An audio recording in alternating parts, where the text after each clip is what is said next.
नमस्कार बच्चों, स्वागत है आप सभी का स्कूल शिक्षा के इस ऑनलाइन लर्निंग प्लेटफॉर्म पर। और स्वागत है बच्चा day 14 of English 30 days challenge में। सबसे पहले देखो बेटा, आज मैं आपको 5 वर्ड्स दूंगा एज यूजुअल। इनमें आपको आपके सिनोनिम्स लिखे हैं और एंटोनिम्स लिखे हैं। ठीक है, सबसे पहला वर्ड क्या है बेटा? पहला वर्ड है बैनल। बैनल का मतलब होता है हैकेंड, ट्राइट या कॉमन प्लेस। मतलब जो एकदम सामान्य जगह है उसको हम बोलते हैं बैनल। तो इसका बेटा एंटोनिम क्या हो जाएगा? ओरिजिनल, यूनिक और नॉवेल। क्या हो जाएगा? ओरिजिनल, यूनिक और नॉवेल। दूसरा है बेटा एबमिसल। ठीक है, एब्समल। ठीक है, एबिस्मल, एबिस्मल। ठीक है, इसका मतलब क्या होता है? प्रोफाउंड, घास्टली या टेरिबल। ठीक है, तो इसका एंटोनिम क्या हो जाएगा? एक्सीलेंट, ब्रिलियंट और आउटस्टैंडिंग। ठीक है, एबिस्मल मतलब बेटा जो काम ढंग का ना हो, कायदे का ना हो, वो होता है एबिस्मल। फिर है बेटा इवेनिसेंट। ठीक है, इवेनिसेंट। इवेनिसेंट मतलब क्या होता है? फ्लीटिंग, एफिमेरल या ट्रांजिएंट। मतलब कोई चीज जो बहुत थोड़े समय के लिए हो उसको हम बोलते हैं इवेनिसेंट। ठीक है, तो इसका एंटोनिम हो जाएगा परमानेंट, एंड्योरिंग और लास्टिंग। क्या हो जाएगा? परमानेंट, एंड्योरिंग और लास्टिंग।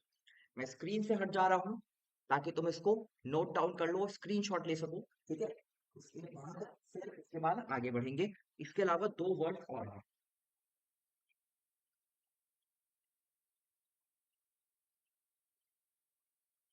चलो, ठीक है, तो बैनल, एबिस्मल और इवेनिसेंट। इसके बाद है बेटा कैप्रीशियस। कैप्रीशियस का मतलब होता है इरेटिक, फ्लिकल या विमिस्कल। मतलब जो स्टेबल ना हो। ठीक है, इरेटिक बिहेवियर हम बोलते हैं। इरेटिक बिहेवियर का मतलब क्या होता है बेटा? जिसका कोई सिर पैर ना हो, कुछ भी कर रहा हो, उसको हम बोलते हैं इरेटिक।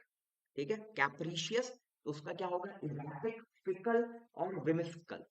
और इसका एंटोनिम हो जाएगा स्टेडी, कंसिस्टेंट और रिलायबल। स्टेडी, कंसिस्टेंट और रिलायबल।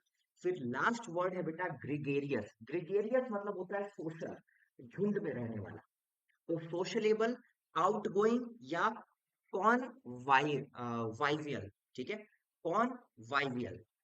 अब इसका एंटोनिम हो जाएगा इंट्रोवर्टेड, अनसोशल या सॉलिटरी या अलोन या लोनर। ठीक है, इस तरह के वर्ड्स हो जाएंगे ग्रिगेरियस के एंटोनिम। कैप्रीशियस, ग्रिगेरियस, बैनल, एबिस्मल और इवेनिसेंट। ठीक है, ये 5 वर्ड्स हैं, डिफिकल्ट है। इनके सिनोनिम्स और एंटोनिम्स याद रखना पड़ेगा। ठीक है, क्योंकि इस तरह के वर्ड्स भी हो सकता है बेटा एक दो डिफिकल्ट वर्ड्स भी आ जाए। ठीक है, बाकी 3 दिन का क्विज मैंने एक साथ दे दिया था, उसके लिए बेटा आई एम रियली सॉरी। ये 5 वर्ड्स इसलिए दे रहा हूँ आज क्योंकि ये डिफिकल्ट वर्ड्स हैं। अब थोड़ा सा हम लेवल अप करेंगे। ठीक है, अब थोड़ा सा हम लेवल अप करेंगे। डेली मैं आपको 10 की जगह 5 वर्ड्स ही दूंगा। हालांकि वैसे भी मैं आपको कम वर्ड्स ही दे रहा था, लेकिन अब जो वर्ड्स होंगे बेटा, अब उनके 3 3 सिनोनिम और एंटोनिम्स आपको देखने को मिलेंगे। थोड़ा सा हमने लेवल अप किया है, तो थोड़ा सा आपको भी ज्यादा मेहनत करना पड़ेगा इन वर्ड्स को याद करने के लिए। रिवीजन का बेटा अब क्या है? डे 11 से रिवाइज करना स्टार्ट करो। मतलब डे 1 to 10 आपने पढ़ लिया, कई बार रिवाइज कर लिया, नोट डाउन कर लिया, याद कर लिया। डे 11 12 13 14 और ये हो गया डे 15। ठीक है, तो अब इन 15 दिनों के जो आपकी सीरीज अभी तक में चल रही है, 14th हुआ है, सॉरी आज आज 14th है। तो 14th में बेटा आपको 11 12 13 14 अब इस सीरीज को रिवाइज करना है। 1 to 10 को आपको बीच में कभी चेक कर लेना है कि मुझे याद है कि नहीं है।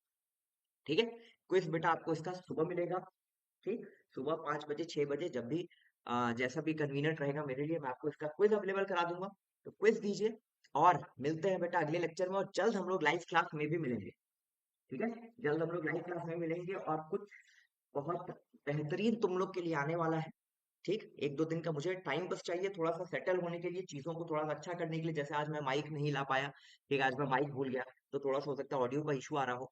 और इसी फॉर्मेट में क्लासेस चलेंगी, इतना तुमको एडजस्ट करना पड़ेगा मेरे साथ। ठीक है, इसी फॉर्मेट में क्लासेस चलेंगी ऐसे, मैं तुमको ऐसे ही मिलूंगा। आपको डिजिटल बोर्ड वाला फील नहीं आएगा। ठीक है, ये थोड़ा सा तुम लोग को बियर करना पड़ेगा अपने एंड पे। बाकी कंटेंट में, पढ़ाने में कुछ भी ऐसा नहीं होगा कि तुमको कम मिलेगा, ज्यादा ही मिलेगा, एक्स्ट्रा ही मिलेगा। ठीक है, तो मिलेंगे बेटा जल्द ही लाइव क्लास में 1 2 दिनों के अंदर। इसके लिए पढ़ाई करते रहिए। All the very best.